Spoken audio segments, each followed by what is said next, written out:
जिसको आंशिक रूप से लाभ पाना है। मैं पिछले 3-4 दिनों से इसके ऊपर विशेष बल दे रहा हूँ। बहुत बड़ा तत्व है आंशिक धर्म,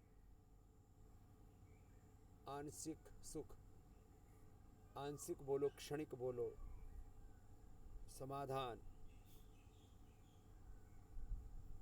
वो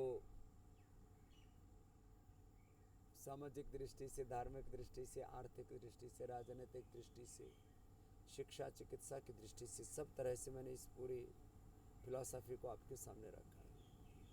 ये जीवन का बहुत बड़ा विमर्श है, ये बहुत महत्वपूर्ण बिंदु है।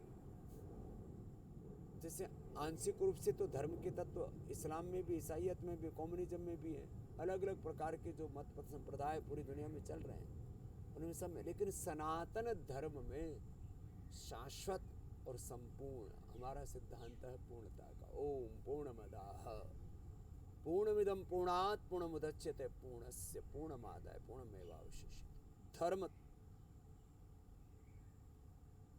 के पूर्ण तत्व की संपूर्णता से, समग्रता से आपको धर्म तत्व की, धर्म अर्थ काम मोक्ष की समग्रता से आपको चाह खोज है उसकी, तो आपको सनातन धर्म की शरण में आना पड़ेगा। अब मैं शिक्षा तंत्र के बारे में कहता हूँ कि यूँ तो किसी भी स्कूल में जाएंगे अक्षर ज्ञान, विषय का ज्ञान, भाषाओं का ज्ञान आपको देते ही है ना, तो आंशिक शिक्षा। समग्र शिक्षा गुरुकुलीय शिक्षा पद्धति में है। पतंजलि गुरुकुलम, आचार्य कुलम, पतंजलि विश्वविद्यालय, भारतीय शिक्षा बोर्ड में हम यही कर रहे हैं। और इसी को मैं कह रहा हूँ, शिक्षा की गुलामी, चिकित्सा की गुलामी, आर्थिक गुलामी और वैचारिक सांस्कृतिक गुलामी, रोग की, नशा की, विकारों की, वासनाओं की गुलामी, ग्लानियों से, कुंठाओं से, अपूर्णताओं से आपको उभारना है मुझे। तो आप बीपी के लिए, शुगर के लिए, थायराइड के लिए, अस्थमा के लिए, अर्थराइटिस के लिए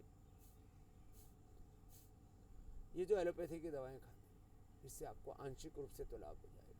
वो रोग निर्मूल नहीं होंगे, जड़ से ठीक नहीं होंगे, रोगों से मुक्ति नहीं मिलेगी। मोटापा से लेकर के मधुमेह, BP, thyroid, asthma, arthritis, liver kidney failure,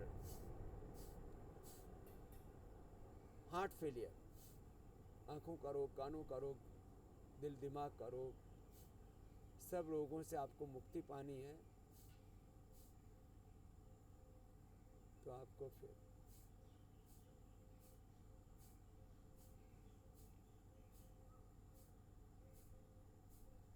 योग आयुर्वेद की ही शरण में आना पड़ेगा। और मैं तो सब भाई बहनों से कहूँगा, कब तक बहानाबाजी करते रहोगे, कब तक अपनी अनदेखी करते रहोगे, कब तक कि अपने तन की, मन की, जीवन की, ऋषियों के ज्ञान की अवहेलना करते रहोगे।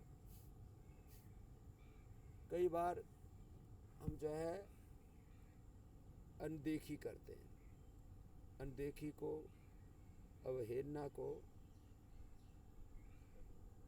अंग्रेजी में कहते रहते हैं इग्नोर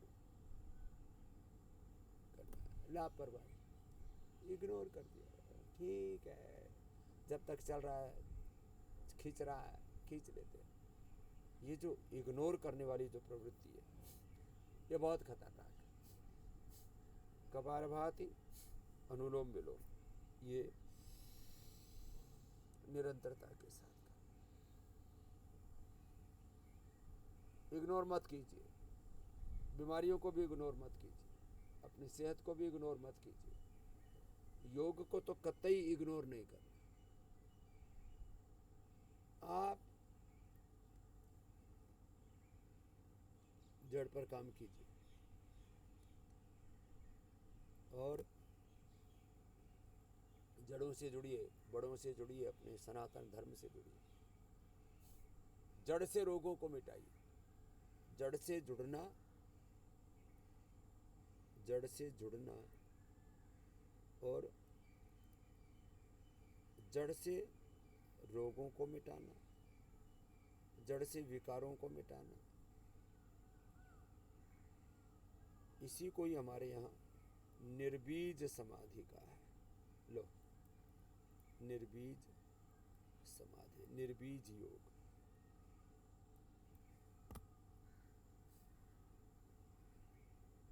और जो बीज मंत्र है, गुरु शास्त्र, गुरु हमें वो बीज मंत्र देते जिससे हम निर्बीज हो सके, जड़ से मिटा सके रोगों को, जड़ से हम जड़ से मिटा सके, और जड़ से मिटा करके विजय पा सके हम काम क्रोध लोभ मोह अहंकार अविद्या अस्मिता राग द्वेष अभिनिवेश और सारे जिनके मैं बारे में बात कर रहा था, चारों तरफ रोग विकार घात लगाए बैठे हैं।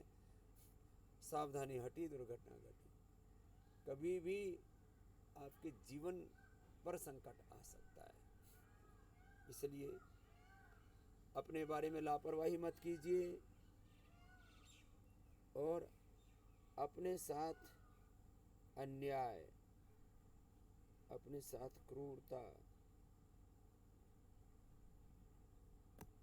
अपने साथ इनजस्टिस है, अपने साथ क्रूएल्टी है, यदि हम रोगों विकारों को नहीं हटाते, जीवन में स्वस्थ नहीं रहते, फिजिकली मेंटली इमोशनली सब प्रकार से हमको स्वास्थ्य चाहिए।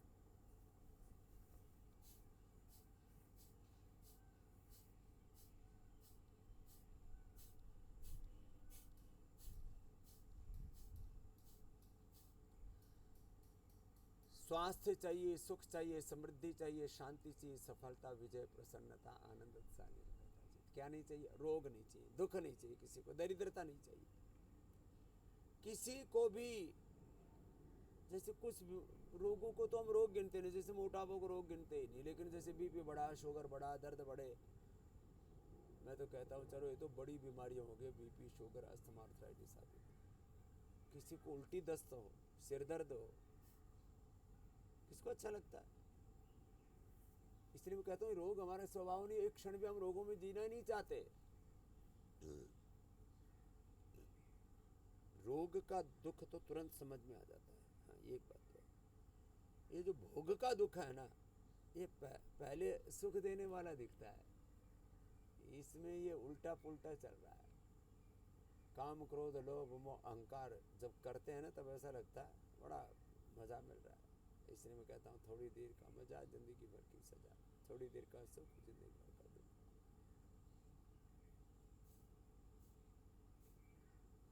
श्रीमद् भगवत गीता में कहा, जो शुरू में करने में थोड़े कष्टदायी कार्य प्रतीत हो, यत्तत् अग्रे विषमेव परिणाम अमृत, उनका परिणाम बड़ा अच्छा था। योग का, पुरुषार्थ का, धर्म का परिणाम बहुत शुभ। और जितने भी भोग पाप अधर्म है, शुरू में कभी कभी ऐसा लग सकता है आपको, अरे भाई इसमें तो बड़ा मजा आ रहा है, इसमें तो बड़ा आकर्षण है, लेकिन उसका परिणाम बड़ा खतरनाक होता है। इसलिए मैंने कई बार बोला है, जिंदगी में बहुत तरह के प्रश्न पूछते हैं लोग, क्या करें क्या ना करें। मैंने कहा जिसका परिणाम देखो, परिणाम तात्कालिक और परिणाम दीर्घकालिक, जो ये भी एक बहुत बड़ा दर्शन है जीवन का। परिणाम तात्कालिक और दीर्घकालिक, तात्कालिक और दीर्घकालिक, ये जीवन है तो एक सतत यात्रा है। जीवन अनादि और अनंत की यात्रा है। इसको आप टुकड़ों टुकड़ों में मत देखना मेरे भाई, और केवल एक क्षण की सोच करके नहीं, तात्कालिक रूप से, दीर्घकालिक रूप से आपके लिए जो शुभ है, मंगलकारी है, सबके लिए जो शुभ है और मंगलकारी है, वही करना। खैर इतनी बातें आ गई। तुम कह रहा था अंतिम बात कि आप चाहते हो कि आपका बीपी, आपका शुगर, अच्छा हम ठीक है चल रहा है, गोली खा लेंगे। गोली खाने से आज तक किसी का बीपी, किसी का शुगर, किसी का thyroid, asthma, arthritis, liver kidney के प्रॉब्लम, कैंसर, कोलेस्ट्रॉल, कोई बीमारी भी ठीक नहीं हुई, और खास करके सिंथेटिक दवा। आयुर्वेद की दवाओं से तो फिर भी स्थायी समाधान मिलता है। तो बीमारियों को पाल के मत रखिए, इनको इग्नोर मत कीजिए, अपने साथ इनजस्टिस अन्याय मत कीजिए, अपने लिए भी वक्त दीजिए। और पतंजलि वेलनेस योगग्राम निरामयम में आकर के इन बीमारियों से पूर्ण छुटकारा पाइए। अपने घर में भी रह करके जो मैं आपको योग के, आयुर्वेद के, खान पान के जो उपाय बताता हूँ उसको 100% फॉलो कीजिए, आपको 100% लाभ मिलेगा। मैं कहता हूँ यदि आप में जागृति पूरी है, जागरूकता पूरी है, आप, मैं देखता हूँ 90 से 99% लोग मेरी बात पूरी नहीं मानते, आंशिक रूप से ही बात मानते हैं। तो आंशिक रूप से तो फायदा होता ही है आपको, पूरी मानोगे तो पूरा फायदा होगा।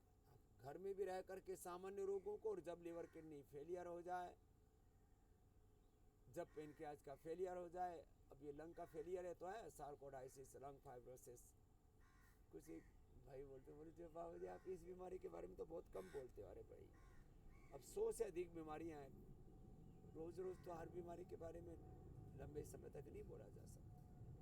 कितनी भयंकर लीवर की बीमारी है, किडनी की बीमारी है, पेनक्रियाज की, पेट की बीमारी है, लंग की बीमारी है, हार्ट की बीमारी है, थायराइड की बीमारी है, आंखों कानों के, ब्रेन नर्वस सिस्टम की, स्किन की, हड्डियों की बीमारी है, वात पित्त कफ त्रिदोष है, SLEMS ऑटोमेन डिजीज है, कितना ही कोई भयंकर रोग है। बस आप पूरा योग, पूरा आयुर्वेद, पूरा पंचकर्मा षटकर्मा, एक बार तो कोशिश करो आप पतंजलि योग पीठ ही आ जाओ।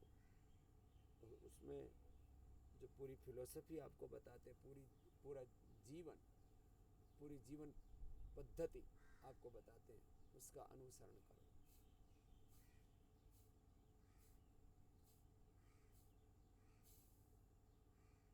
तो ये बहुत ही बड़ा तत्व है कि आप कोई भी रोग, कोई भी विकार को छोटा नहीं मानना। वो कभी भी विकराल रूप लेकर के आपको डराएगा ही नहीं, वो आपको मार सकता है, आपके जीवन को खत्म कर सकता है, सब कुछ को तहस नहस कर सकता है। इसलिए जितना जल्दी हो सके रोगों विकारों पर विजय पाइए, विजेता होकर के जिए।